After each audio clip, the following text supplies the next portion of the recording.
Hi Sheddies, it's me, Eddie Stevens. The time is 10:32 p.m. That's my 10:32 p.m. on a Tuesday night. I'm in my shed. We're in big trouble. I'm in big trouble. I am so goddamn sleep deprived.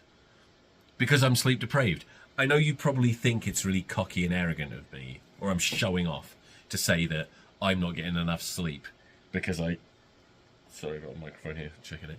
I'm not getting enough sleep because I keep having too much sex. But it's happening, and it's a real problem for me. I don't know how I'm going to do this podcast. This is my third attempt at recording it. I'm doing a YouTube video, by the way. If you're listening, you don't know this, but there's a fucking horse. It's only just occurred to me. There is a horse head nailed to the wall. Not an actual horse head, for Christ's sake.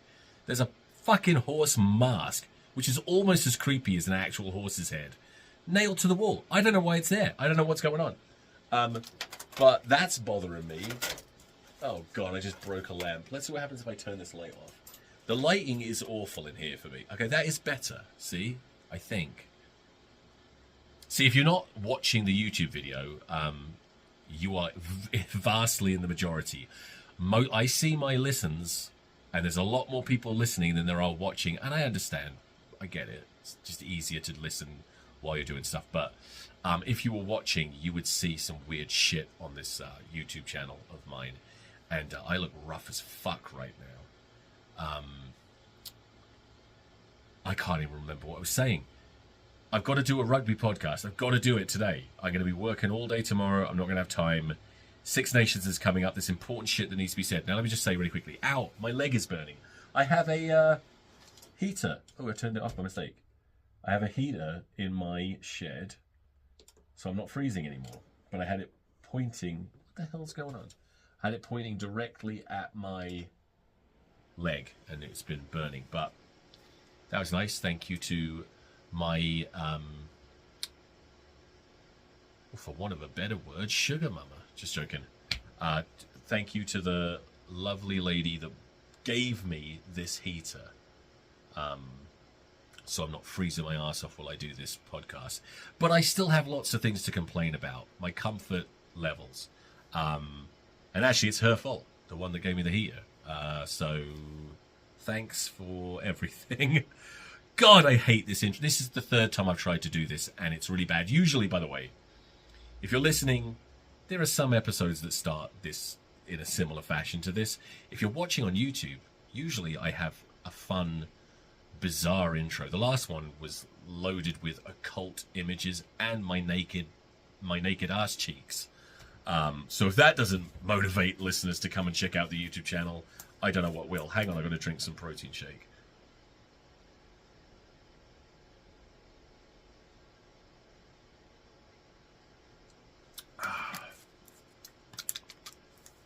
Sorry about that.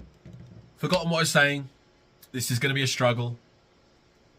I watched 2 rugby matches, not even really 2, 1 really, and fell asleep during a second one. Just haven't had the time this weekend.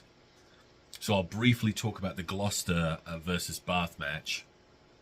I think I'll touch on the, what was the other, the Leicester Quins match, Quins versus Leicester. Touch on that, and then just sort of probably finger a couple of other... No, I'm not going to. Just those 2. And then I'll talk about the England squad, and hopefully I'll get a second win and get a bit excited about that. Because I am excited about the Six Nations. We're all excited about the Six Nations, surely.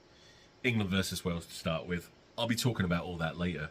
I apologise now if this intro has sucked, and I apologise preemptively if the whole episode is terrible. I'm very tired, but this is my last chance to get this podcast done. And it is a Tuesday, and I'm supposed to get this done and out on a Tuesday. Can we just fucking get on with the episode? What episode? What episode is it? It's Rugby Ranter Banter, episode 276. Let's go. This better be good enough.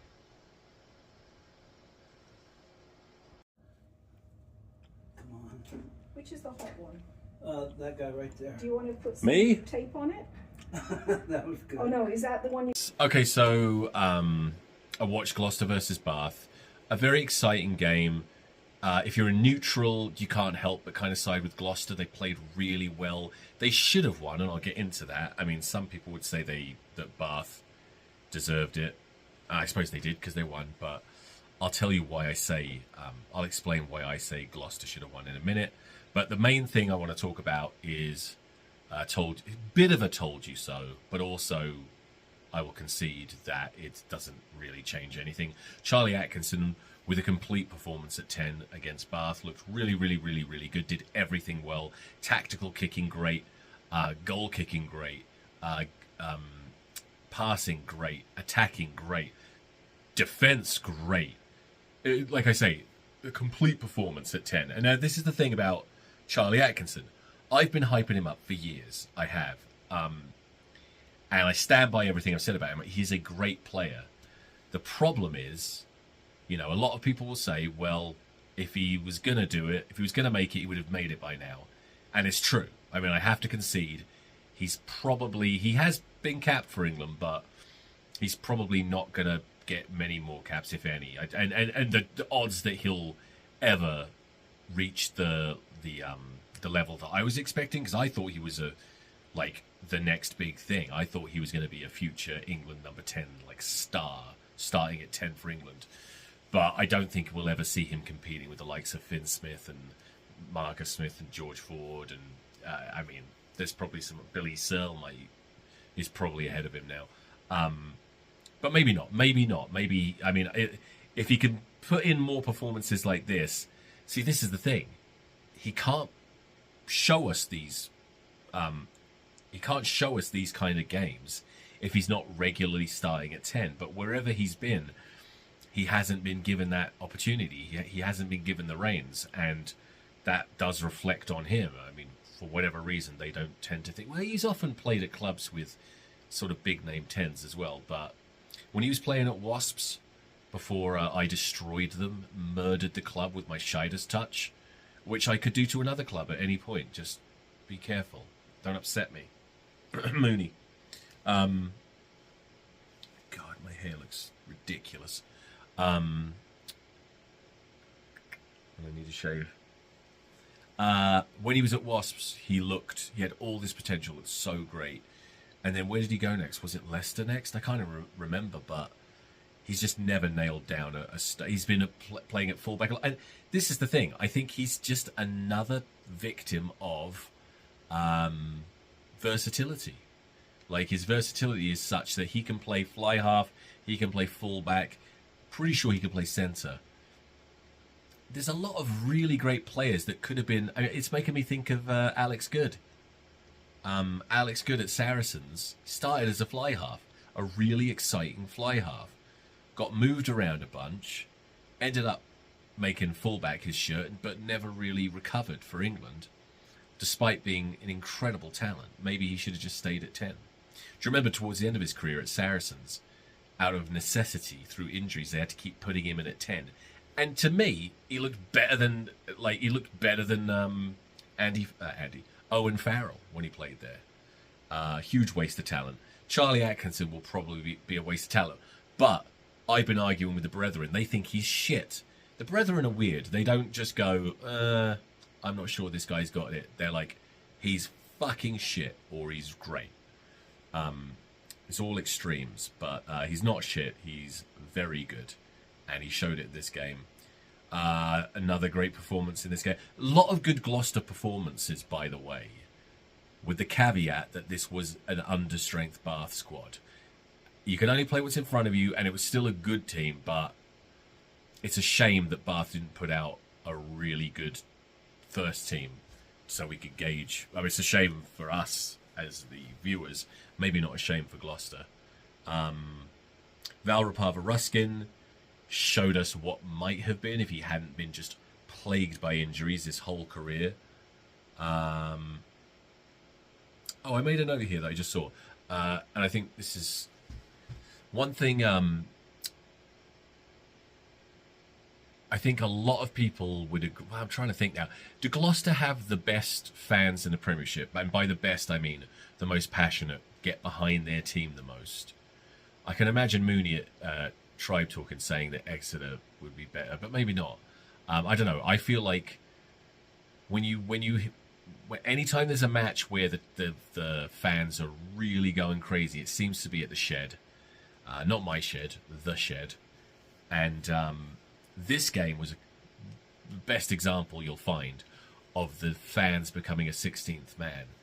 I don't think that Gloucester could have got this close to winning, even against that Bath team, if they were at Bath. You know, it was the atmosphere at the Shed that kind of really bolstered them and pushed them. Let me see this. I'm just going to read, as I've been doing lately, I just read through my notes, and a lot of the time I can't remember them, and I'm like, oh, that's interesting. I guess that happened. Let's see. Because I wrote, yeah, okay, so this is related to what I just said. Every time Bath make a mistake, every time Gloucester make a hit, a break, a good kick, it's absolutely deafening. And it did make a difference. In the 35th minute, great break by Seb Atkinson, offload to Thomas Williams. Guy Pepper hammers Williams, strips the ball, and kicks it all in one split-second moment. Amazing. Bath did start to look better with England's Pepper and Underhill on. Yeah, I think Guy Pepper got man of the match in the end. I think if Gloucester had won, Charlie Atkinson would definitely have got it, but I don't think Bath win that game without Guy Pepper being on as early as he was and playing the way he did. He's had a really good performance. Here's what really pissed me off, though. This is really the last thing I have to say about this match. There's a minute left in the game. Ollie Thorley goes full Ollie Thorley. I mean, well, not full Ollie Thorley. If he went full Ollie Thorley, he'd have knocked himself out. But he ran over one man, kept going, ran over a second. Very impressive. And then all he had to do was pass the ball to the man screaming for it outside of him, and Gloucester win this game. Instead, he tried to run over a third man, gets tackled, and I think he lost the ball. And that's why he hasn't played for England. You know? I mean, maybe he's been capped. I don't think he has. Maybe he has. I can't remember. But this is why he's not ever in England contention. Is he just is a bit... I was going to say dumb. I don't think he's dumb as a... I don't know. He might be a genius. He might be stupid. I don't know. But as a rugby player, he does dumb things. And that's the problem. But he's a great player. Really exciting. But that did cost them the game. They lost by 4 points. Anyway, that's that. Harlequins versus Leicester. I was really hoping for Quins to show us that the last couple of matches in the Champions Cup weren't a fluke and that they could replicate that form in the Premiership, but they didn't, did they? So I think I watched the first hour of this match before I fell asleep. Nothing to do with the game. The game was exciting. I'm fucked, literally. Let's see. I want to talk about the two scrum halves, first of all. Jack Van Portfleet, what I saw in this hour, he looked really good. You know what? I'm hoping that I have been judging him too harshly and that I saw him looking flaky for England a couple of times and I wrote him off as a result and I haven't been able to let that go. I'm hoping that the player I saw in this game is the real Jack Van Portfleet. And if so, I'm very happy with him playing for England. He's very good. Up against the Quins scrum half, Friday. Can't remember his first day, but he's Mike Friday's son, right? I don't know if he played. I think he played well in this game, considering. But he's playing really well, despite looking 12 years old. I'm going to stop saying he looks like a transgender 12-year-old because that's mean. But he's a good player. I could see him going on and playing for England one day. He's that talented for a small child. He makes. I'm really not happy with my hair. It's just getting thinner and thinner. He makes little Harry Randall look like a large, manly alpha. I'm sorry. I am so tired. I don't know how I'm going to do this. Freddie Stewart scored a great try on the hour mark. Some will say, well, it was against a shit Quins team. Who gives a shit? But those people will write off anything good that Freddie Stewart does. It was a really good try. Okay, let's just talk about the Six Nations. This will be a quick podcast. I'm sorry. I am truly sorry. This is not going to be good. I will be wide awake and refreshed next week. I'm sorry to say that it was worth it, though. My life's great right now. It's just not conducive to good podcasting. So don't worry, I'll ruin it. I'll start making things worse for myself and get better at rugby podcasting. Let's see. I've got the squad list right here. I'm going to go through the squad, even though you already know it. Make a few comments, and then I'll tell you the 23 that I want to see start against Wales. Did I already do that? Don't think I did. Okay, I think I just talked about the squad. I don't think I gave you the 23. No, I did, didn't I? Oh boy. Hopefully I'll remember before I do the whole goddamn same thing that I did last week. Although it would be fun for me to do it, not remember what I said last week, and name a completely different 23, wouldn't it? Wait. Now I remember. I named the 23. You already know this. I named the 23 that I would have, but without knowing what the actual official squad was. So it's going to be different, for God's sake. Okay. Forwards, Ollie Chesham. Yes, good call. Arthur Clarke. I'm very excited about Arthur Clarke being there. Wouldn't have been my pick, because I picked, I can't remember, I think Joe Batley. I'm always trying to get Joe Batley in there. But I do really like Arthur Clarke. Alex Coles, that's the no-brainer. Luke Cowan-Dickey, of course. Chandler Cunningham South is, to me, a bit of a surprise. With Harlequin's form and his form not being great, didn't we expect him to not be there? But he's the only really massive ball carrier. So I actually think it's a good selection. Tom Curry, no-brainer. Theo Dan. Now, when I saw him there, obviously alongside the two other automatic selections at hooker, I wasn't surprised, because it's consistent with what Steve Borthwick has done.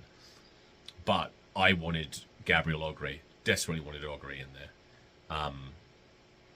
I've said before my issues with Theo Dan. I'm not sure that I trust him in a knockout stage of a World Cup.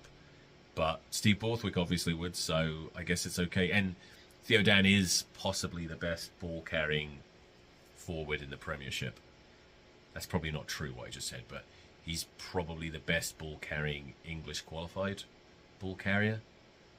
Ball carrier? The best qualifying... fucking hell. Trevor Davison, okay. Ben Earl, yes, of course. Greg Fisselau. Now, luckily, I will say this. Mooney hasn't gone full fucking suck it insane mode on me with Greg Fisselau getting called up. But I have repeatedly said for weeks now, there's a good chance he could get called up, and I wouldn't be outraged if he did. He wouldn't be my choice, but I wouldn't be outraged. He's a contender. I've got a pretty good feeling he's going to start. And I wouldn't mind it, to be honest with you. Anyway, Ellis Genge, of course. Jamie George, of course. Joe Hayes, of course. Maro Itoje, of course. Manny Iyogan. That's a surprise that I sort of like. Obviously, we've got a few prop blums. A few injury issues at prop. But still, quite like it. Guy Pepper, of course. Henry Pollock, of course. Bevan Rod, yeah, he was always going to be there, and I like him. Billy Seller, that's the biggest surprise in the squad, by far, and I really like it, because I'm pretty sure I've mentioned before that I like Billy Seller. Didn't think he stood a chance of getting selected this early in his career, but he has been, and I love it. And then, of course, Sam Underhill. Those are the forwards. Oh, and Jack Kenningham got brought in, which I really love. I love Jack Kenningham, and I'm telling you now, well, we'll get to my selection. I don't know. I'd love to see him play for England. I don't think it's going to happen. And I'm not sure if I'd even do it, but still. Sorry. I hope this microphone's okay here. I hope the sound quality's not ruined. I hope it's on. Is it on? Okay. In the backs, Henry Arundel, yes, exciting. Seb Atkinson. Okay. Elliot Daly. Now, I was instinctively depressed when Elliot Daly was selected. And then I remembered, we've been through this before. I used to see Elliot Daly being selected as a regressive, boring move by Borthwick. And then he ended up being one of my favourite players during whatever season. Maybe, was it last season? I think it was. Maybe the season before. It was last season, I think. Really, really good. He's been there and proved himself so many times. You can't really complain about it. Fraser Dingwall, I'm fine with. Feo Aboso, obviously. George Ford, obviously. Tommy Freeman, obviously. George Furbank was a surprise to me because I don't think he's played. I mean, how much has he played in the last year? He's injured more often than not. And I really, really wanted to see Joe Carpenter in there, but George Furbank is a great player. Oh, God. Alex Mitchell, of course. Caden Murley. I'm surprised he's there, but there's a lot of players unavailable. Like Adam Radwan is unavailable. What's his face from Sale? Tom Roebuck is unavailable. I guess that's it. So Caden Murley gets in.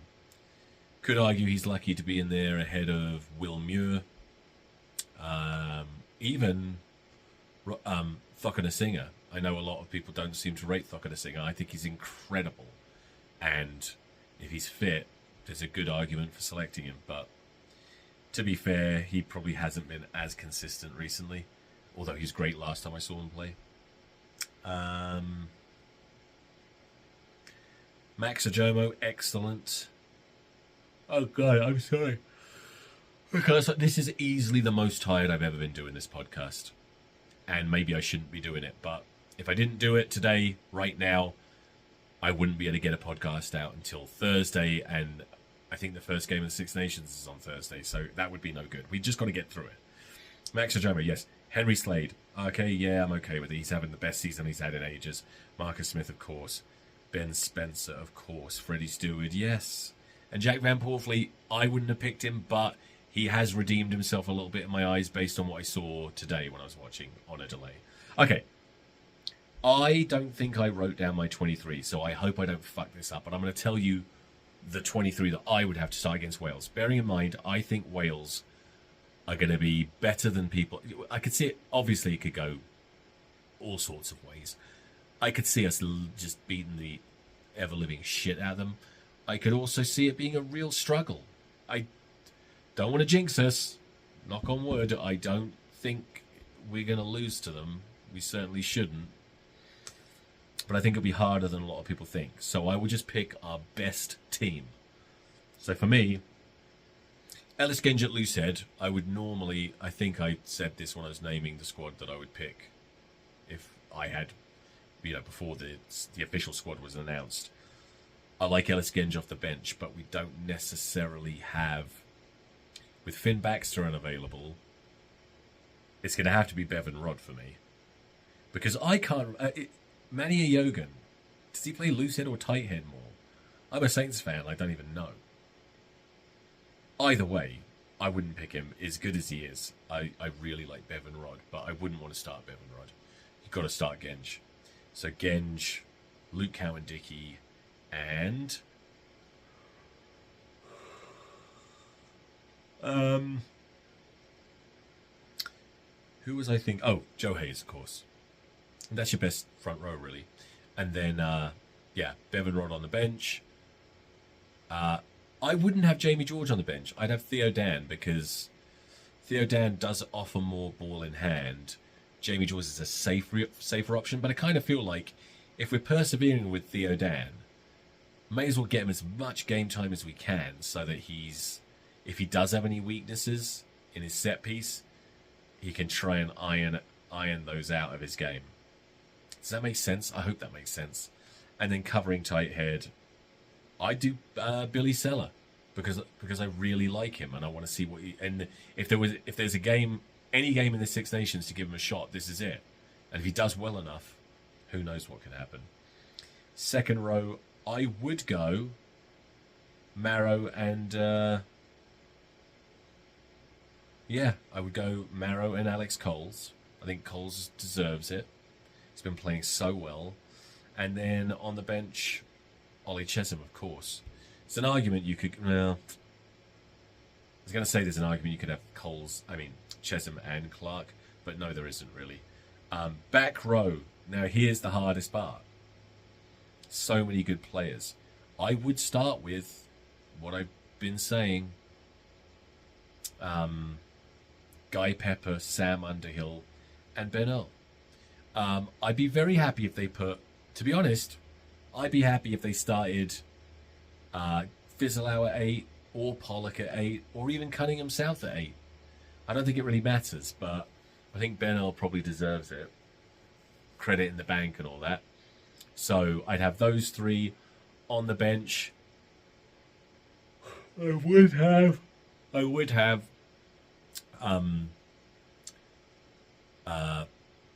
Tom Curry and Henry Pollock. Okay.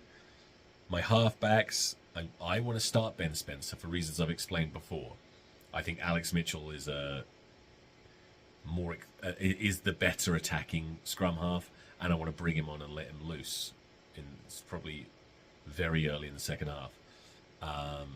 So Spencer and... So Finn Smith isn't available, is he? That's a nightmare. So it's got to be George Ford. That's okay. Centres. Now, here's where it gets really fun. Since, if we're looking at the wing options, first of all, Feo Oboso is an automatic starter. Tommy Freeman is an automatic starter, except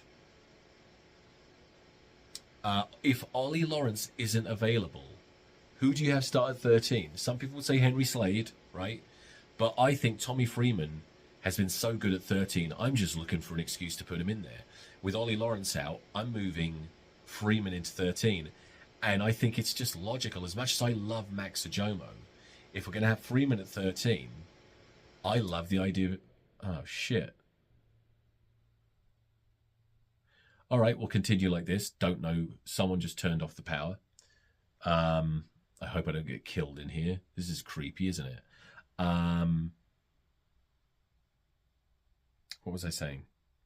Yeah, so I would love to... So I'd be happy with Fraser Dingwall and Freeman in the centres.